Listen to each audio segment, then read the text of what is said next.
ಏನಂತೀಗದ ಎಲ್ಲಾರು ಇದಾಗ್ಬಿಟ್ಟೆ ಸರ್. ಹಾಂ ನಮ್ಮ ಮನ್ಯಾನ ಮಂದಿನ ಎಲ್ಲಾರು ಹೊಡಿತೀನಿ ಬಡಿತೀನಿ ಕಡಿತೀನಿ ಮಾಡ್ತೀನಿ. ಯಾರಂತಾರ ಅವ್ರಿ ಯಾರು ಅವ್ರ ಹೊಳ್ಳಿ ಅವ್ನ ಮಗ ರೀ ಮೊಮ್ಮಗ್ರಿ ಹೊಳ್ಳಿ ಹಾಕಿದ್ ದೊಡ್ಡ ಮಗ ಮತ್ತೆ ಹಿಂದಕ್ಕೊಮ್ಮೆ ಅವ್ರ ಮೇಲೆ ಕಂಪ್ಲೇಂಟ್ ಮಾಡಿದ್ದಿಲ್ಲ ನೀನು? ಮಾಡೇ ಸರ್.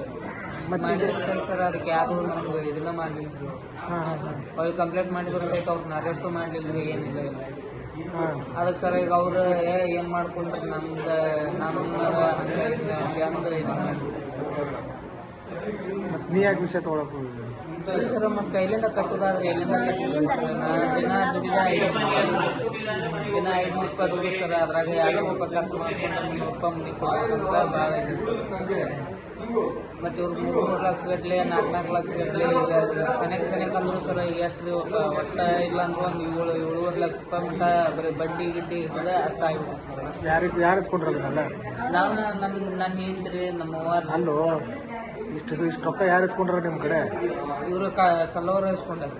ಕಲ್ಲವರ್ ಸೊಮ್ಮನವ್ರ ಕಲ್ಲವ ಗಿರ್ಜಾಯಿ ಅಂತ ಹೇಳ್ರಿ ಅವ್ರ ಅವ್ವಾರ್ರಿ. ಒಳ್ಳೆ ಅವ್ರ ತಾಯಿ ಮಗಳು ಮಂಜುಂದೇನೆ ಮಂಜುಂದು ಏನಿದೆ ಸರ್. ಮಂಜು ಬರೀ ಧಮಕಿ ಮಾಡೋದ್ರಿ.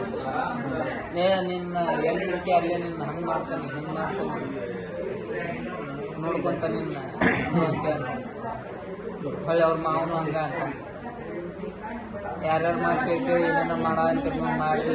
ಈಗ ಏನು ಹೇಳೋದು ನಿಮ್ಗೆ ಮದುವೆ ಎಲ್ಲ ಮುಗಿಲಿ, ಮದುವೆ ಮುಗಿಲಿಂದ ಐತಿ ನಮ್ದು ಹಂಗೆ ಹಿಂಗೆ. ಯಾರಂತಾರ? ಅದು ಪ್ರವೀಣ ಅಂತ ಹೇಳ್ರಿ. ಪ್ರವೀಣ ಆತ್ರಿ, ಮಂಜು ಆತ್ರಿ, ಇಬ್ರು ಹಂಗ ಮಾತಾಡ್ತಾರೆ. ಒಳ್ಳೆ ಏನು ಹೆದ್ರಿ ಇಲ್ಲಿ ಏನಾಗಬೇಕಾಗಿತ್ತು? ಏನಾಗಬೇಕು ನಿಮ್ಮ ಪ್ರಕಾರ? ಏನಾಗಬೇಕು? ಏನಿಲ್ಲ ಸರ್, ನಮ್ಮ ರೊಕ್ಕ ನಮ್ಗೆ ಇದನ್ನ ಮಾಡಿದ್ರೆ ಸಾಕು. ಹೊಳ್ಳಿ ಜಾತಿ ಬಗ್ಗೆನೂ ಮಾತಾಡಿದ್ರಿ ಅವ್ರು. ಅದಕ್ಕೂ ಹೋಗಿ ಬಿಡ ಅಂತೇಳಿ ನಾವು ಅದನ್ನೂ ಕೇಸ್ ಮಾಡಿದ್ವಿ. ಅದನ್ನಾದ್ರೂ ಸಹಿತ ಯಾರು ಒಬ್ರು ಪೊಲೀಸರು ನಮ್ಗೇನು ಇದನ್ನ ಮಾಡಲಿಲ್ಲ ಸರ್. ಏನೇನೋ ಇದನ್ನ ಮಾಡಿದ್ರಿ ನಮ್ಗೆ ಎಲ್ಲಿ ಹೋದ್ರು ಸಹಿತ ನ್ಯಾಯ ಅನ್ನೋದೇ ಸಿಗ್ತಿಲ್ಲ. ಸರ್ ಮಂಜುನಾಥ್.